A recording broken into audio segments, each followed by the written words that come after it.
మంచిర్యాల జిల్లాలోని ప్రభుత్వ గిరిజన బాలికల ఆశ్రమ గురుకుల పాఠశాలలో ఫుడ్ పాయిజన్ అయింది.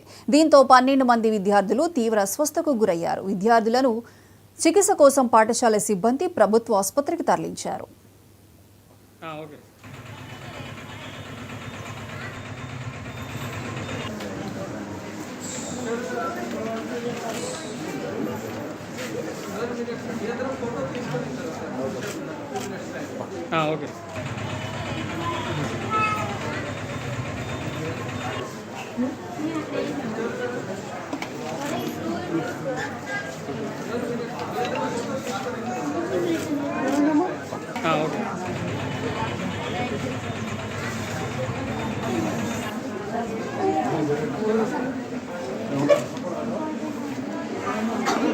ఫుడ్ పాయిజన్ తోటి అనేక ఇబ్బందులు ఎదురయ్యి గత 60 మందిలోని 4 విద్యార్థులు ఈరోజు ఒక ప్రైవేట్ హాస్పిటల్లో ట్రీట్మెంట్ తీస్తూ ఉన్నారు. ఇంకిద్దరు విద్యార్థులు ఈరోజు హైదరాబాద్లోని ట్రీట్మెంట్ తీసుకోవాల్సిన పరిస్థితి కనబడుతూ ఉంది.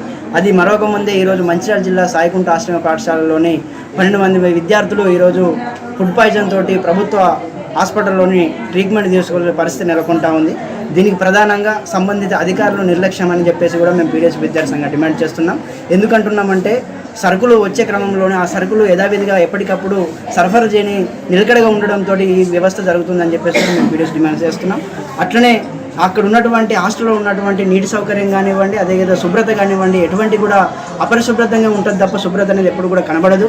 ఆ వాటర్ ట్యాంక్కి సంబంధించి సంవత్సరాల కాలం పాటు చెత్త చెదారంతో మురికితోటి ఉంటుంది తప్ప ఎక్కడ కూడా క్లీనింగ్ అనేది చేయడం జరగదు.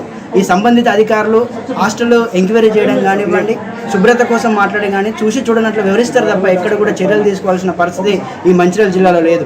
కాబట్టి ఇటువంటి అధికారుల నిర్లక్ష్యం వల్లనే ఇటువంటి ధోరణి జరుగుతుంది. అదేవిధంగా సరుకుల సరఫరా విషయంలోని సంవత్సర కాలం పాటు నిలకడగా ఉన్నటువంటి నెలల పాటు నిలకడగా ఉన్నటువంటి ఫుడ్ పెట్టడం వల్ల ఆయిల్ చేంజ్ చేయకపోవడం వల్ల ఇటువంటి జరుగుతుందని చెప్పేసి కూడా మేము ప్రధానంగా పీడిఎస్ డిమాండ్ చేస్తున్నాం.